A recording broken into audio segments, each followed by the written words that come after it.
Ishte janar i vitit 2017, në oborrin e një lokali kinez në Prato, këtu në Itali, mbritën me 10 makina. Të gjitha makina luksoze, dhe pasi parkuan aty në obor, të gjithë dolën nga makinat, por askush nga ata nuk u fut në lokal, që të gjithë rinin aty në këmbë, gatitu për para makinave. Prisni dikë që vinte nga Kina. Që nga autostrada deri aty, të tjera makina po vinin, kësaj here në kolon njëra pas tjetrës. Dhe kur mbritën aty, 10 burra dolën nga makinat dhe filluan që të krijonin një rreth, të ruanin vendin aty tek ai lokal. Pastaj njëri prej tyre, një burr i shkurtër, rreth 1,62 cm, doli nga makina, i qethur, i ruar, shumë i respektuar, por nuk fliste. Shikimi i tij ishte thellë në horizont. Nuk foli asnjë fjalë, por që të gjithë ata që ishin prezent me 10, ndoshta qindra, u ulën në gjunjë, duke e respektuar. Burri, pa thënë asnjë fjalë, u fut brenda lokalit dhe pas tij e shoqëruan edhe të tjerë, njëri pas tjetrit. U futën, por askush nuk di se çfarë u fol brenda atij lokali. Por nga ajo ditë, mafia kineze ndryshoi, sepse qëllimi i atij zotërie, i këtij burri që erdhi nga Kina, ishte që të ndryshonte mafien kineze. Tregohet se ai është bosi i bosave. Emri i tij Zhang Naizhong. Naizhong, një burr rreth 50 vjeçar, nuk flet shumë. Është një njeri, tregohet, shumë i zgjuar, jashtë mase i zgjuar. Dhe vetëm disa fjalë janë kapur atij, jo shumë. Megjithatë, kaloi pak kohë dhe ai mblodhi që të gjithë mafiozët kinez. Sepse duhet të dini që mafia më e madhe, pra qendra e mafjes evropiane, kineze, gjendet në Prato, sipas të dhënave të policisë. Dhe Naizhong është një i dërguar i posaçëm nga Kina, të paktën kështu mendohet, ose bosi i bosave, që duhej me se s'bën të sistemonte mafien kineze. Prej vitesh kishin plaçkitur, kishin vjedhur, kishin vrarë njëri tjetrin, por deri në momentin, në vitin 2017, gjërat kishin marrë një rrugë tjetër. Dhe nga ai moment, Naizhong do ta ndryshonte përgjithmonë mafien kineze. Një telefonat pas disa ditësh ndryshoi çdo gjë. Sepse nga kjo telefonat ndryshuan jo vetëm sistemin e mafjes kineze, por u kuptuan dhe shumë gjëra të mafjes kineze. Kush prej jush ka informacione, në qoftë në Shqipëri, Kosovë, Maqedoni apo në vende të tjera, në qoftë se dini apo jo për sa i përket mafjes kineze. E keni vënë re që askush nuk flet, sepse informacionet janë të pakta. Askush nuk di se çfarë ndodh. Tregohet që Naizhong duhet të sistemonte gjërat sepse ishin krijuar çeta, grupe kinez. Dhe siç thash, nga ajo telefonat që ndryshoi çdo gjë, u mor vesh se çfarë ndodhte. Rreth 1 milion euro cash, 1 milion çdo ditë, tregohet që ikte nga Prato drejt Kinës çdo ditë. Mbi 1 milion, 1,5 milion euro të thata, pra para që qarkullonin në sistemin mafioz, ose që ishin kriminale. Dhe Naizhong, jo vetëm këtë, sepse kishte rënë shuma që duhet ta sistemonte, por duhet të sistemonte këto çetat. Dhe ai dha një lajm për të gjithë kinezët. Ose me mua dhe jetoni, ose kundër meje dhe vdisni. Kjo ishte motoja e Naizhongut. Dhe prokuratori Luca Tescaroli punoi gjatë për vite, por rreth 2 vjet, për të kuptuar se çfarë ndodhte. Mirë po, askush nuk i tregonte, sepse ju duhet të dini që kinezët nuk tregojnë, sepse përveç se janë shumë nacionalist, por nuk tregojnë sepse kanë frikë. Mirë po, në atë kohë, pra në vitin 2017, Nai Zhong kishte dhënë urdhër që të gjithë ata që kishin fabrika në Itali, Spanjë, Francë, Gjermani dhe të gjitha vendet evropiane, pra duhej që të mblidheshin në Prato dhe të diskutonin për një çështje shumë të rëndësishme. Dhe ajo ishte dita, pra në janar të vitit 2017, që filluan të sistemoheshin gjërat nga Nai Zhong. Dhe kush nga këta e trajtonte, qofte edhe në mënyrë financiare, që nuk i jepte atë që duhej, jo vetëm Nai Zhongut, por edhe Kinës, ai e eliminonte. Në fakt që nga viti 2017 deri sot, 2025, vazhdon akoma mafia kineze që të vrasi kinez. Nuk ishte dëgjuar kur një gjë e tillë, sepse nuk ishte ndodhur më parë një krim i vazhdueshëm si ky që po vazhdon ende sot.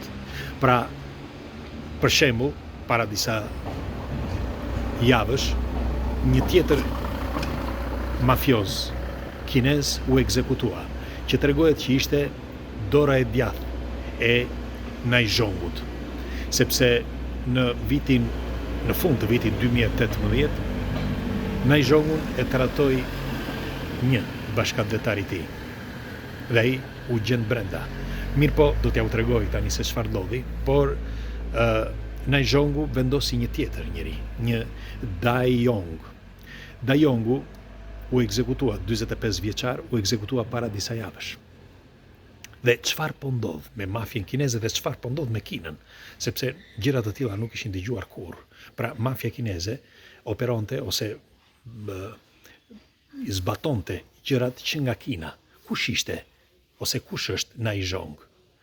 Dhe tjetra, siç u thash, pasi Nai Zhong vendosi këtë ligjin ose me mua dhe jetoni ose kundër me dhe vdisni, nga i moment që të gjithë pronarët e të gjitha fabrikave filluan që të angazhonin njerëz të tjerë, pra që kishin nevojë për punë, pra që mos të marrin punëtor evropian, por të jenë që të gjithë kinez. Dhe çfarë bën?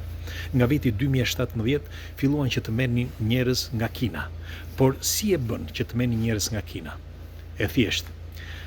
Njerëzit e vdekur në Kinë, ata u ribën pasaporta dhe u dhan pasaporta njerëzve të tjerë që të vinin këtu, prapë mos të vinin me emrin e tyre. Një lëvizje mjaft e zgjuar që sido që t'ishte puna, nesër t'ishin të pastër, në qoftë se do t'i kapnin, qoftë në Evropë, pra nga Evropa, por qoftë edhe nga Kina, sepse nuk ekzistonin. Pra njerëz që nuk ekzistojnë kanë vdekur. Dhe si përfundim, njëri prej tyre, një familjar, një tip i quajtur Li, shiti shtëpinë, sepse donte që të vinte në Evropë të merrte më shumë para, sepse kështu i kishin thënë që po të vinte të punonte në fabrikat kineze në Evropë do merrte më shumë para. Dhe ky Li, pasi shiti shtëpinë në Kinë, erdhi dhe e futën në një fabrik në Prato. Mirë po aty në Prato gjeti një realitet tjetër dhe dal nga dal ai nuk ja dilte dot, përveç se e shfrytëzonin orë të tëra me punë me një pagesë vërtet minimale. Si përfundim, ai nuk ja doli dot më.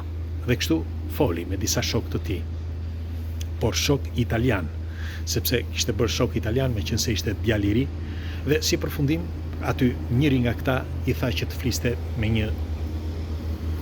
një njeri të posaçëm, që ishte Tescaroli, pra prokuratori. Dhe prokuratori i kërkoi që të tregonte të vërtetën. Dhe ai tha që unë do t'ju them vetëm ato çka unë di, i tha Li.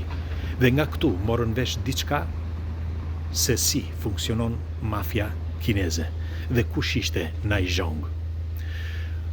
Për aq sa ata ishin të informuar, Nai Zhongu, siç u thash, kishte ardhur nga Kina, i dërguar i posaçëm, tregohet që është kapa i kapove ose bosi i bosave të mafjes kineze.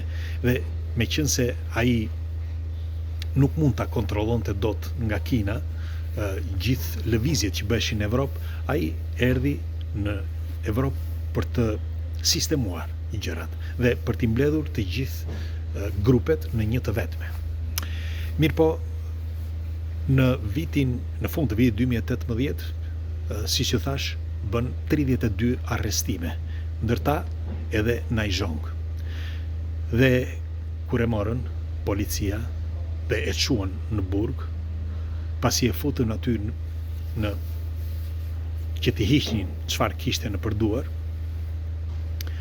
Naizhong nuk foli asnjë fjalë. Pra asnjë fjalë nga momenti që e kanë arrestuar, ai nuk ka folur asnjë fjalë. Vetëm avokati i tij diçka ka thënë, por do t'ju them se çfarë ndodhi edhe me avokatin. Naizhong u futën në burg dhe në momentin që futën që hoqi orën, një orë jo shumë e kushtueshme, rreth $25,000, por në gishtin e tij gjende një diamant sa një kokër arre, me një vlerë miliona $. Dhe këto ishin gjërat dhe një rip që mbante në pantallona. Dhe lidhset e këpucve, kaq i gjetën, nuk i gjetën asgjë tjetër. Pasi u fut në korridorin e burgut, ndodhi diçka që policia nuk do ta harroj kurrë. Që të gjithë të burgosurit, jo vetëm kinez, por edhe italian, marokin, indian, madje edhe shqiptar, u përullën, që të gjithë. Ju përullën Naizhongut. Naizhongu nuk foli asnjë fjalë, vetëm shikonte drejt se ku do ta fusnin. Kanë kaluar disa vjet dhe Naizhong nuk dihet se ku gjendet sot, por pas 3-4 viteve çështja e tij mbeti pezull, sepse edhe vet ju thash që do dëgjoni disa gjëra vërtet të çuditshme. Sepse përkthyesi, se duheshin përkthyes që të shqyrtonin gjendjen dhe të flisin me të. Ai nuk ka folur asnjë fjalë. Dhe asnjë nga përkthyesit, pasi i angazhonin, asnjë nga përkthyesit vazhdonte punën, po ikte. Pra të gjithë përkthyesit kanë ikur fare nga Italia. Nuk kanë mundur që të gjejnë përkthyes për këtë dhe janë drejtuar ambasadës, pra ambasadës kineze. Dhe tregohet që edhe këta të ambasadës kineze, kur kanë shkuar aty në disa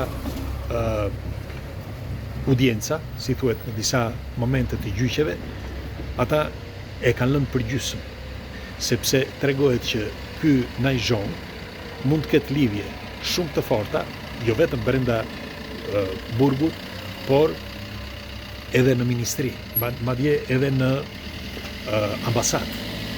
Dhe askush nuk di në të vërtet se kush është Naizhong. Disa mendojnë që vjen direkt nga shërbimet sekrete kineze.